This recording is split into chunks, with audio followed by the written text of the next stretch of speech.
বাবারে এত বড়।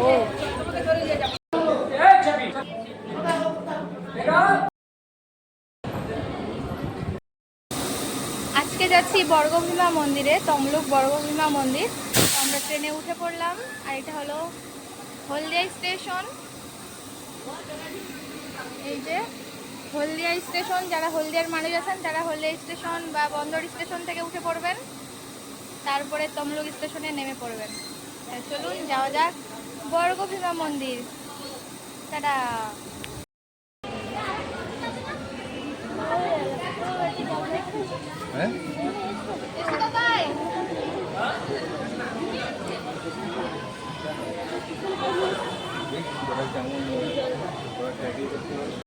পুজোর ওখানে এত ভিড় যে ভিডিও করতে পারলাম না বেশি।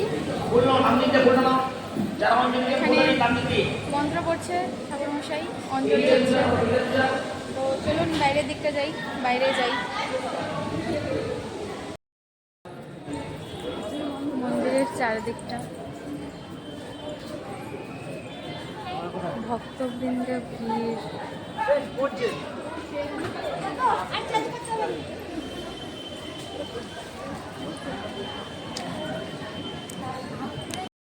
বর্গভীমা মন্দিরের এই দিকটা দেখুন কত সুন্দর। ভক্তরা ওখানে রেস্ট নিচ্ছে এবং যারা প্রসাদ গ্রহণ করবে তারা অপেক্ষা করছেন। সেদিকেও অনেক বসার রুম আছে, জায়গা আছে, অনেক সুন্দর জায়গা। পুজো দেওয়া শেষ। এই যে এখন এখানে ধূপ আর মোমবাতি জ্বালানো হলো, আর এই হলো পুজো তো হচ্ছে। হ্যাঁ, পুজো এনি টাইম চলছে এখানে।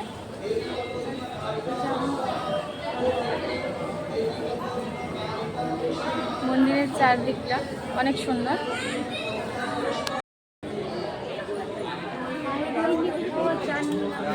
বলটা করে দিলাম, ওরা হচ্ছে বলটা ফিক্স।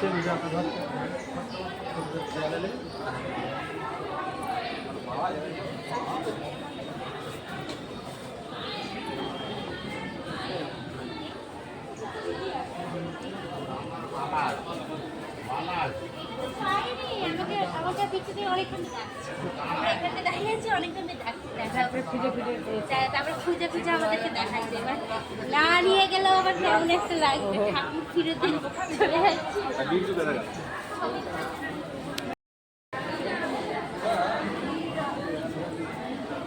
চলে আসছি বর্গভীমা মন্দিরে। এখানে 51 পীঠের মধ্যে এখানে একটা পীঠ পড়েছিল মায়ের। তো মায়ের বাঁ পায়ের গোড়ালি এখানে পড়েছিল। আর এই যে মন্দির,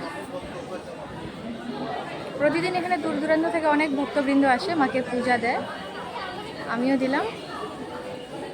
তো এখানে এসে অনেক ভালো লাগলো।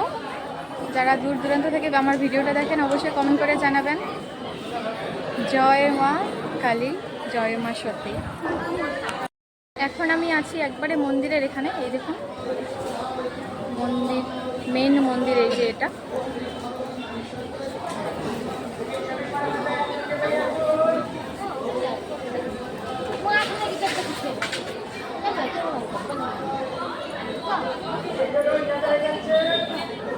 অনেক সুন্দর।